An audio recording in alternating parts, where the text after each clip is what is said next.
YouTuber వైష్ణవిని అత్యంత దారుణంగా హతమార్చినటువంటి హరిబాబుకి ఎలాంటి శిక్షలు పడతాయి? హైకోర్టులో ఎలాంటి సెక్షన్లను పోలీసులు నమోదు చేస్తారు? సో దీనికి సంబంధించి మనం మాట్లాడదాం. మనతో పాటు హైకోర్టు అడ్వకేట్ పూజారి నాగేశ్వరరావు గారు ఉన్నారు. సార్, హరిబాబుకి ఎలాంటి శిక్షలు పడేటువంటి అవకాశం ఉంది? రాష్ట్రంలో ఒక అత్యంత దారుణమైన సంఘటన జరిగినప్పుడు మీ మీడియా కూడా వానికి ఎలాంటి శిక్షలు పడతాయి, వాడిని ఏం చేస్తారు, వాడికి ఏడు తీసుకెళ్తాడు, వాడు జైల్లో ఏం తిన్నాడు, ఇవి కాదు క్వశ్చన్స్. మీరు అడగాల్సిన క్వశ్చన్స్ అవి కాదు ఎప్పటికీ.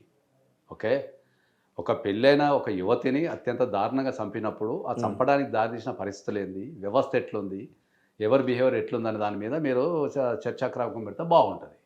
ఓకే, ప్రతిసారి నేను నా నోరు బాదుకొని చెప్తున్నా ఏంటంటే కుటుంబంలో బంధాలన్నీ బలహీనమైపోయినాయి. ఓకే, కుటుంబాలలో హత్యలు, ఆత్మహత్యలు అనేవి అత్యంత సాధారణమైపోయినాయి.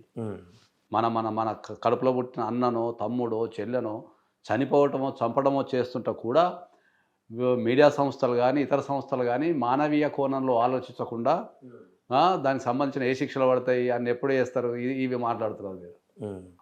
ఒక ఎంతో భవిష్యత్తున్న ఒక అమ్మాయిని, ఒక గర్భవతిని అత్యంత దారుణంగా చంపడం అనేది ఈ సమాజంలో ఎటువంటి సామాజిక పరిస్థితులు అనేది అర్థం పడుతుంది అనేది మనం ఆలోచించాలి.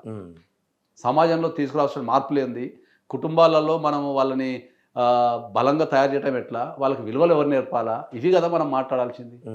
ఇప్పుడు ఎవ్రీ డే ఈ రాష్ట్రంలో కానీ ఈ దేశంలో కానీ ఎవ్రీడే ఒక కుటుంబంలో ఒక హత్య కానీ ఒక ఆత్మహత్య కానీ, పిల్లల్ని చంపడం కానీ వాళ్ళు చావటం కానీ, పిల్లలు తల్లిదండ్రులు చంపడం కానీ, తల్లిదండ్రులు పిల్లల్ని చంపడం కానీ, భార్యాభర్తలు చచ్చిపోవడం కానీ, మొత్తం కుటుంబం చచ్చిపోవడం కానీ ఎవ్రీడే పొద్దుగా లేచి చూడగానే ఒక న్యూస్ వస్తున్నది. ఓకే, కుటుంబంలో క్రైమ్ రోజు రోజుకు పెరిగిపోతున్నది. ఎందుకు పెరుగుతున్నది? కుటుంబ విలువలు అనేటివి తగ్గిపోయినాయి, ప్రేమలు తగ్గిపోయినాయి. ఓకే, ఎవరైనా సరే కుటుంబ సభ్యులైనా ఎవరైనా అవసరాల గురించే మాట్లాడుతున్నారు తప్ప మనకు ఒక కుటుంబ వ్యవస్థ అనేది చాలా పటిష్టమైంది. ఓకే, కుటుంబం అంటే కొన్ని రూల్స్ ఉంటాయి, రెగ్యులేషన్స్ ఉంటాయి, త్యాగాలు ఉంటాయి, ఓపిక ఉండాలా అనేది ఇప్పుడున్న యువతరానికి ఎవరు నేర్పాలా? మీడియా నేర్పాలి. మీడియానే నేర్పాలా. ఎందుకంటే మీ మీడియానే ప్రతి ఇంట్లో ఇవాళ ఉంటుంది కాబట్టి మీడియా ప్రముఖంగా ఉన్న వ్యక్తులు, సమాజంలో ఉన్న ప్రతి వ్యక్తి, తర్వాత కుటుంబంలో ఉన్న ప్రతి వ్యక్తి కంపల్సరీ నేర్పాల్సిన బాధ్యత ఉంది మనకు. ఇప్పుడు ఇవాళ మార్నింగ్ మీరు ఈ న్యూస్ చెప్పారు కదా, నేను ఇంకో న్యూస్ చదివింది కదా మార్నింగ్. కాజిపేటలో ఒక తండ్రి బిడ్డ సజీవదహనమైనారంట, కాలిపోయి చచ్చిపోయినారంట. దానికి అల్లుడిని అనుమానిస్తున్నారు అనేది ఒక న్యూస్ చదివినా నేను. అల్లుడే చంపు ఉండొచ్చు అనేది. కుటుంబంలో ఏదైనా కష్టం వచ్చినప్పుడు, ఒక వ్యక్తితో పడనప్పుడు, ఏదైనా విభేదాలు వచ్చినప్పుడు, ఆస్తి తగాదాలు వచ్చినప్పుడు, లేకపోతే ఇంకేదైనా రకమైన తగాదాలు వచ్చినప్పుడు మనిషి చంపడం అనేది ఈజీ అయిపోతున్నది. అవును, చావడము చంపడం ఈజీ అయిపోయింది. మన సమాజం కూడా అట్నే ఉంది. దాన్ని ఒక న్యూస్ కింద చూసి పక్కన పడేస్తున్నారు. ఎన్ని సంఘటనలు చెప్పండి, కొన్ని నిన్న కనీసం ఒక 100 సంఘటనలు చెప్తా. రోజు కనిపిస్తున్నాయి. ఈ జనవరిలో 100 సంఘటనలు చెప్తాను. మేడిపల్లిలో కూడా ఒక అబ్బాయి ప్రేమించి పెళ్లి చేసుకొని ఆమెను గర్భవతుంటే ఆమెను కూడా చంపేసి ముక్కలు చేశాడు. ముక్కలు. అరే, అసలు కుటుంబ విలువలు అనేటివి పడిపోతున్నాయి, ప్రేమలు తగ్గిపోతున్నాయి, బంధాలన్నీ బలహీనమైపోతున్నాయి. మనము కుటుంబాలలో విలువలు పెంచాలా, ప్రేమలు పెంచాలా, త్యాగాలు పెంచాలా. ఇది కదా మన కుటుంబ వ్యవస్థ. పిల్లలకు మీరు ఎంతమంది తల్లిదండ్రులు పిల్లల్ని కమర్షియల్గా తయారు చేస్తారు తప్ప కుటుంబ విలువల గురించి కానీ, త్యాగాల గురించి కానీ, ప్రేమల గురించి కానీ ఎంతమంది కూర్చోబెట్టి బోధిస్తున్నారు? బిజీ లైఫ్లో అయిపోయినాయి అందరికీ. ఏం చేస్తారు కదా పిల్లలకి? ఏం చేస్తారు? ఒక హైదరాబాద్ లాంటి సిటీలో ఒక హత్య జరిగింది అంటే సరే, మనం నువ్వు అన్నట్టు ఇది కాంక్రీట్ జంగిల్, ఇక్కడ బిజీ ఉంటాము, అవసరాలు ఉంటాయి, ఇవన్నీ ఉంటాయి. ఇప్పుడు జగిత్యాల లాంటి దాంట్లో ఏముందండి? గ్రామాలు, మళ్ళీ పల్లెటూరులో జరిగింది అంతా. జగిత్యాల లాంటి సిటీలలో, ఊర్లలో మొన్న ఎక్కడో మెదక్ దగ్గర ఒక ఆడపిల్ల 2 తల్లిదండ్రులను విషమిచ్చి చంపింది. 2 తల్లిదండ్రులని, కన్న తల్లిదండ్రులని విషమిచ్చి చంపడం అనేది అసలు అది ఊహించగలుగుతామా? క్రైమ్కి ఇప్పుడు ఊర్లు సిటీలు ఏం లేవు. మొన్న ఇంకెక్కడో అక్కడ సంగారెడ్డి, నాకు తెలిసి వికారాబాద్ దగ్గర అనుకుంటా, ఒక అడ్వకేట్ని వాళ్ళ అన్న చంపాడు ఆస్తి కోసం. పోనీ అమ్మ, అదేమన్నా 1000 కోట్ల ఆస్తి, 3 ఎకరాలు 4 ఎకరాలు, 2 ఆస్తుంది, ఏదో పంచాయతీ అయింది. ఆ అమ్మాయి అడ్వకేట్, ఈవెంతో అడ్వకేట్ని కూడా చంపేసిండట. కుటుంబ విలువలు అనేటివి, నేను అందరికీ రిక్వెస్ట్ చేస్తున్నా ఏంటంటే, కుటుంబ విలువలు అనేటివి పడిపోతున్నాయి. చావు, చంపడము, చచ్చిపోవడం అనేది కుటుంబంలో నిత్యకృత్యం అయిపోయింది. కాబట్టి బంధాలన్నీ బలహీనమవుతున్నాయి. కాబట్టి మనం కుటుంబ విలువలు అనేది నేర్పాల. నేను ఎంతోమందికి ఎన్నోసార్లు చాలా స్పష్టంగా ఏం చెప్తున్నా అంటే ఏంటంటే, మనం ఇంటికి వెళ్తే అక్కడ గడపాలనిపించాలా, వాళ్ళతో తిరగాలనిపించాలా, వాళ్ళతో టైం స్పెండ్ చేయాలనిపించాలా. ప్రతి ఇంట్లో ఈ ఆస్తి గొడవలు, బిహేవియరల్ ఇష్యూస్, లేకపోతే పెళ్లి గొడవలు. ప్రతి ఇంట్లో నేను నెత్తి నోరు బాదుకొని చెప్తుంటే కూడా ఎవరు పడుచుకోవడం లేదు. నెత్తి నోరు బాదుకొని చెప్తున్నా నేను. అంటే ఎట్లా ఇవన్నీ సార్ట్అవుట్ కావాలంటే ఎలాంటి విలువలు పతనం అయిపోయినాయి సార్. దాంట్లో నేను అదే చెప్తున్నా కదా, విలువలు అనేటివి పతనం అయిపోయినాయి కుటుంబాలలో. పిల్లలకు నేర్పడం లేదు. పిల్లల్ని ఒక డబ్బుతో సంపాదించి యంత్రం కింద తయారు చేస్తున్నారు. పిల్లల్ని తీసుకెళ్ళి హాస్టల్లో పడేస్తున్నారు, వాళ్ళని తీసుకెళ్ళి ఎక్కడ పడేస్తున్నారు. ఇవన్నీ జరుగుతున్నాయి కదా. కుటుంబ విలువల మీద మనము పెట్టకపోతే చాలా కష్టమయ్యే అవకాశం ఉంటుంది దాంట్లో. అంటే ఇప్పుడు పెరిగినటువంటి సాంకేతిక పరిజ్ఞానం కూడా కారణం కావచ్చు అంటారా దీనికి? పెరిగిన సాంకేతికత అయితే 100% కారణం. ఎందుకంటే వాళ్ళకి పెరిగిన సాంకేతికత అనేది వీళ్ళకి యుక్త వయసులోనే వీళ్ళు ఈ యూట్యూబ్ కానీ సోషల్ మీడియా కానీ వాడడం ద్వారా వీళ్ళకి ఎక్కలేని ఐడియాలు, ఎక్కలేని ఆలోచనలు, వాళ్ళకి సమాచారం అంతా దొరకటము. ఓకే, వాళ్ళని కంట్రోల్ చేసే వ్యవస్థ లేదు. కంట్రోల్ చేసే వ్యవస్థ లేదు. చిన్నప్పటి నుంచే నేర ప్రవృత్తి. ఓకే, ఇప్పుడు ఆస్ట్రేలియా లాంటి దేశాలలో బిలో 16 yearsకి సోషల్ మీడియా లేదు. Below 16 years social media ban అక్కడ.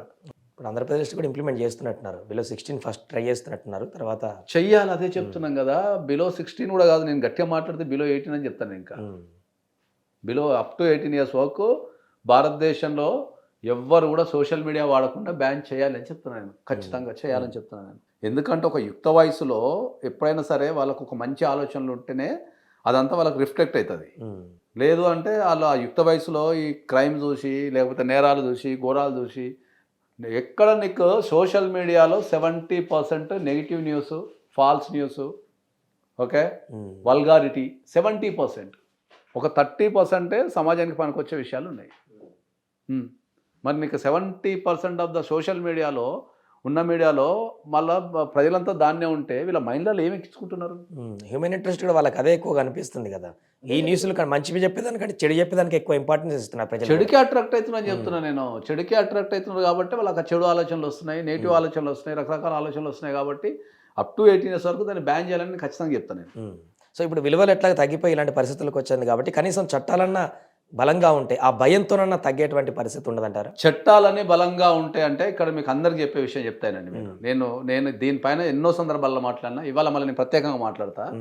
మీకు ఇంకా వీలైతే ఇంకా దీన్ని చాలా పాపులర్ చేయండి. ఫస్ట్ నేను చెప్తా, ఒక నేరం జరిగినప్పుడు ఆ నేరానికి సంబంధించి ఈ మొత్తం సోషల్ మీడియాలో అతి చిన్న ఛానల్ నుంచి అతి పెద్ద ఛానల్ వరకు రకరకాల కథనాలు వండించి మీరు వేస్తున్నారు కదా. మరి అదే నేరం జరిగిన తర్వాత వానికి శిక్ష పడ్డది ఎక్కడ చెప్తున్నారు?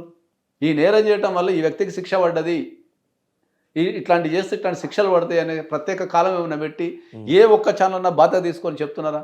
అది సోషల్ మీడియా కావచ్చు, అది ప్రింట్ మీడియా కావచ్చు, అది ఎలక్ట్రానిక్ మీడియా కావచ్చు. ఒక వ్యక్తికి ఉరిశిక్ష పడితే, లేకపోతే ఒక వ్యక్తికి జీవిత ఖైదు పడితే, లేకపోతే ఒక వ్యక్తికి ఒక 10 సంవత్సరాలు జైలు శిక్ష పడితే పేపర్లలో ఎక్కడో ఇంత మూలకు వస్తుంది. ఇంత చిన్న కాలం రంగారెడ్డి కోర్టులో పోక్సో కేసులో 10 సంవత్సరాలు జైలు శిక్ష అని అది కూడా చదవడు. ఒక్క సోషల్ మీడియా అన్న ఇప్పటివరకు ఒక ఈ రాష్ట్రంలో ఇన్ని క్రైమ్లు జరుగుతున్నప్పుడు ఒక వ్యక్తికి శిక్ష పడ్డప్పుడు ఒక్క సోషల్ మీడియా అన్న బాధ్యతాయుతంగా ఈ నేరం చేస్తే ఇలాంటి శిక్షలు పడతాయి అని చెప్పి ఒక 1/2 hour 10 నిమిషాలు 5 నిమిషాలు ఎక్కడన్నా కథనాల ప్రసార సందర్భాలు చెప్పండి. అలాంటి దాని వల్ల తగ్గిపోతాయి అంటారా? డెఫినెట్లీ కదా. ఇప్పుడు భారతదేశంలో మైండ్ సెట్ చెప్తానండి. ఒకవేళ ఎన్కౌంటర్ జరిగినప్పుడు అంతకుమించిన ఎక్కువ పబ్లిసిటీ మీడియా ద్వారా వెళ్తుంది. ఈ నేరం చేస్తే ఖచ్చితంగా చంపేస్తారని ఎన్ని ఎన్కౌంటర్ జరుగుతాయి దేశంలో? అయినా కూడా జరిగినటువంటి పబ్లిసిటీతో భయం సరిపోదండి. దేశంలో ఎన్ని ఎన్కౌంటర్లు జరుగుతాయి? అంటే ప్రతిరోజు ఎన్కౌంటర్ చేసుకుంటూ పోతే జరుగుతాయి. దేశంలో ఎంత క్రైమ్ జరుగుతుంది? అవును, దేశంలో ఎన్ని క్రైమ్లు జరుగుతాయి? ఎన్కౌంటర్ అనేది సోషల్ ఇష్యూ, అది not a personal crime. Encounter అనేది సోషల్ ఇష్యూ, అది క్రైమ్ అనేది పర్సనల్ ఇష్యూ. అది ఒక అర్థమైందా? సో ఎన్ని ఎన్కౌంటర్ జరిగినాయి, వాటి మీద పోరాటాలు చేసే వ్యక్తులు ఉన్నారు, వాటి మీద సంఘాలు ఉన్నాయి. మరి కుటుంబాలలో మరి హత్యలు ఆత్మహత్యలు జరిగి చంపుకుంటుంటే వీటి మీద పోరాడటానికి ఎవరున్నారు? ఎవరు పోరాడాలి చెప్పండి? ఏ సంస్థ ముందుకు వచ్చి పోరాడుతుంది? ఎవరికి ఎడ్యుకేషన్ చెప్తున్నారు? ఎవరికి విలువలు నేర్పుతున్నారు? ఇవి చేయొద్దని చెప్పి ఎవరు చెప్తున్నారు కుటుంబాలలో పిల్లలకి? అరే ముసలోడు చంపుడే, యువకుడు చంపుడే, అనుభవం ఉన్నోడు చంపుడే, అనుభవం లేనోడు చంపుడే, చచ్చిపోవుడే. ఈ సమాజం ఎడిపోతుంది. మొన్న అంబర్పేటలో ఒక సంఘటన జరిగింది. ఒక 27 సంవత్సరాల యువకుడు, ఇద్దరు తల్లిదండ్రులు కలిసి ఆత్మహత్య చేసుకొని చచ్చిపోయారు. అక్కడ కాంబినేషన్ చూడండి, ఒక 27 సంవత్సరాల యువకుడు, ఇద్దరు తల్లిదండ్రులు. వాళ్ళు ఏవో 50 ఇయర్స్ ఉంటారు, వీడు 30 ఇయర్స్ ఉంటారు. వాళ్ళు చనిపోయారు. మొన్న మనకు అక్కడ రైలు కింద ఒక విజయారెడ్డి, అవును, పిల్లలతో సహా జీవితాన్ని మొత్తం పోరాడిన ఒక వ్యక్తి ఇద్దరు ఎదుగుతున్న పిల్లల్ని తీసుకెళ్లి చంపేసింది. ఈ రాష్ట్రంలో ఒక్కలన్నా కనీసం కుటుంబ వ్యవస్థలో జరుగుతున్న దారుణాల మీద మాట్లాడగలిగే దమ్ము కానీ, ధైర్యం కానీ, పోరాటం చేయాలన్న ఆలోచన కానీ ఎవరికన్నా ఉందా? ప్రతిరోజు నేను మాట్లాడుతున్నా, కుటుంబాలలో క్రైమ్ పెరుగుతుంది, తగ్గించండి, కుటుంబ విలువలు పెంచుకోండి అని చెప్పేసి నేను మాట్లాడుతున్నా. ఇవాళ కుటుంబాలలో గొడవలు పెరుగుతున్నాయి. నా ఆఫీస్లో రోజు ఒక అపాయింట్మెంట్లు ఉంటాయి, నవ్వుతున్నారు, పైసలు సంపాదిస్తున్నామని. కుటుంబాలలో గొడవలు పెరుగుతున్నారు అయ్యా, దాన్ని తగ్గించండి, పిల్లలకు విలువలు నేర్పండి, వాళ్ళని ఒక మంచి పద్ధతులు పెట్టండి, వాళ్ళతో గడపండి, వాళ్ళకి ఏమైనా సమస్యలు ఉంటే కౌన్సిలింగ్ ద్వారా పరిష్కరించండి అని చెప్తున్నాం మనం. భారతదేశంలో అత్యంత దారుణమైన విషయం ఏంటంటే కౌన్సిలింగ్ అనే పదము నెగిటివ్. భారతదేశంలో ఎవరన్నా పిలిచి మేము కౌన్సిలింగ్ ఇస్తాం రా అని చెప్తే నేనేం పిచ్చోని కాదు, నీకే పిచ్చుంది, నువ్వే పో హాస్పిటల్కి అంటున్నారు. కౌన్సిలింగ్ అంటే ఏంది? నా భాషలో కౌన్సిలింగ్ అంటే ఏంటంటే ఏదైనా ఒక విషయం మీద ఒక ఎక్స్పర్ట్ ఇచ్చే సూచనని కౌన్సిలింగ్ అంటారు. ఒక విషయ పరిజ్ఞానం మీద ఒక ఎక్స్పర్ట్ ఒక న్యూ కమర్స్కో, ఒక ఎక్స్పీరియన్స్ లేనికో ఏదైనా సమస్య వచ్చినప్పుడు వాడు పిలిపించుకొని మాట్లాడదని కౌన్సిలింగ్ అంటారు. కౌన్సిలింగ్ అంటే పిచ్చి పట్టినోళ్ళకో లేకపోతే ఇచ్చేటోళ్ళకో కాదు. ఒక వ్యవస్థను రన్ చేయలేకపోతున్నావు, ఒక కుటుంబాన్ని రన్ చేయలేకపోతున్నావు, ఒక జీవితాన్ని రన్ చేయలేకపోతున్నావు, వాడికి ఆ జీవితాన్ని ఎట్లా రన్ చేయాలా, కుటుంబాన్ని ఎట్లా రన్ చేయాలా, వ్యవస్థను ఎట్లా రన్ చేయాలనేది ఒక ఎక్స్పీరియన్స్ వ్యక్తి చెప్తేదని కౌన్సిలింగ్ అంటారు. నేను రాష్ట్ర వ్యాప్తంగా నా ఆఫీస్ నుంచి మీరు కౌన్సిలింగ్ రండి మాట్లాడదామని చెప్పి మినిమం 50 మందిని పిలుస్తాను నేను. మీ కుటుంబంలో సమస్య ఉందని మీ కుటుంబ సభ్యుడు వచ్చిండు, మీరు మీ కౌన్సిలింగ్ రండి, కౌన్సిలింగ్ సెషన్లో పాల్గొనండి, మేము కౌన్సిలింగ్ ఇచ్చి నేను వాళ్ళని మారుస్తా, మీకు సమస్యను తీరుస్తా అంటే నాకు వచ్చే ఆన్సర్ తెలుసా? నీకే పిచ్చుంది, నువ్వే పో కౌన్సిలింగ్కి అని చెప్తున్నారు. జనాలు నేర్చుకోండి అయ్యా. కౌన్సిలింగ్ అంటే పిచ్చి పట్టిన వాళ్ళకో లేకపోతే ట్రీట్మెంటో కాదు. కౌన్సిలింగ్ అంటే ఒక విషయం మీద కూర్చొని ఒక ఎక్స్పర్ట్తో సహా మాట్లాడదని కౌన్సిలింగ్ అంటారు. రకంగా సలహాలు తీసుకోవడం అంతే. అంతే. నీకు ఒక ఎక్స్పీరియన్స్ లేదు, లేకపోతే నీకు ఒక సమస్యలు ఉన్నావు, దాన్ని పరిష్కరించేది కౌన్సిలింగ్, ఎక్స్ప్లెయిన్ చేసేది కౌన్సిలింగ్. భారతదేశంలో కౌన్సిలింగ్కి లేకపోతే ట్రీట్మెంట్కి కూడా తేడా తెలియదు. Right sir. సో అది మొత్తానికి కుటుంబ విలువల్లో నెలకొంటున్నటువంటి తారతమ్యతలు అనేవి, రోజు రోజుకు పడిపోతున్నటువంటి విలువలు అనేటివి ఇలాంటి క్రైమ్ పెరగడానికి ప్రధాన కారణంగా తెలుస్తుంది. అదేవిధంగా వారు చెప్తున్న ప్రకారం దీనికి సంబంధించి కొంత అవగాహన ప్రజల్లోకి విస్తృతంగా వెళ్ళాలంటూ కూడా చెప్తున్నారు.